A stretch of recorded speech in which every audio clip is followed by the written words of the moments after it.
ndi umudepite mu nteko ishinga amategeko nitwa Muhongayire Christine.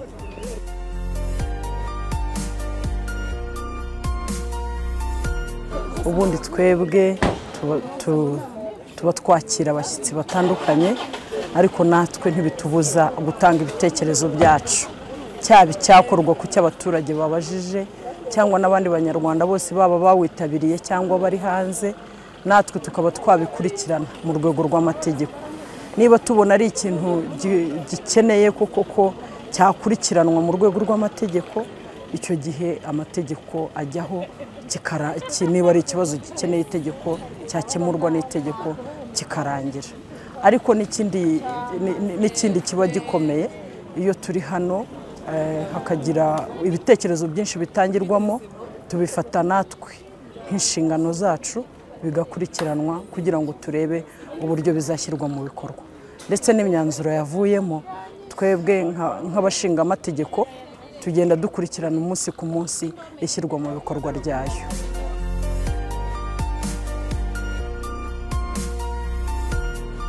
Buri mushyikirano ugira imyanzuro yawo, igikorwa executive yishyira mu bikorwa, itangira yishyira mu bikorwa. Twebwe nk'inteko ishinga amategeko tugenda dukurikirana umunsi ku munsi uko iyo myanzuro yashyirizwe mu bikorwa. Dufashe urugero rw'imyanzuro yo mu mushyikirano w'ubushize wa 11, ubu twamaze kubona ko yamaze gushyirwa mu bikorwa kugera ku kigereranyo nk'icya 90%. Ubwo rero birumvikana ko waba usigayemo nawo tugenda tuwukurikirana kugira ngo uzashyirwe mu bikorwa.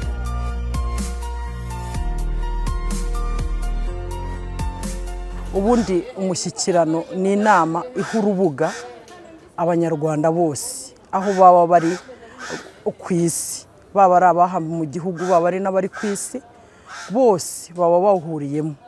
Mwabibonye dufite urubyiruko ruri kuri Petit Stade, dufite abari mu ntara hirya no hino bakurikiranye neza uyu mushyikirano.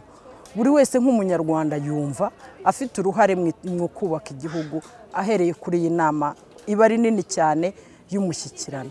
Ariko abafite n'ibyishimo, mwakomeje kumva abanyarwanda bavuga ngo jyewe nabibonye, ngo ndiho ndatanga ibitekerezo ndi imbere ya nyakubahwa Perezida wa Repubulika. Ibyo byose ni ishema, ni nishimwe twashimira igihugu cyacu na nyakubahwa Perezida wa Repubulika wemera kuyobora inama nini nk'iyi ari imbere y'abanyarwanda bose, baba bari mu Rwanda ndetse n'abari mu gihugu. Tuba tutegezeho rero ibintu byinshi, kuko ibivamo byose buri wese aba yumva yabigizemo uruhare.